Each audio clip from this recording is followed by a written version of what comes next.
अर्धबद्ध पद्मासन. मलखांबावरती चढत वरती जाणे.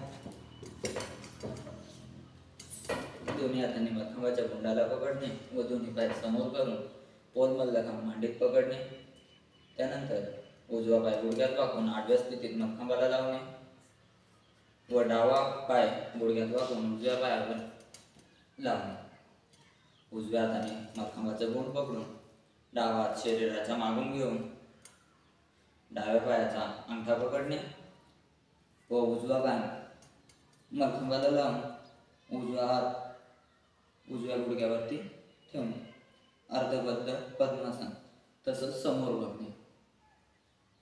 अर्धबद्ध पद्मासन. अर्धबद्ध पद्मासन सोडून घेणे व खाली उतरणे. अशाच पद्धतीने दोन्ही पायांनी अर्धबद्ध पद्मासनाचा सराव करणे. थँक्यू.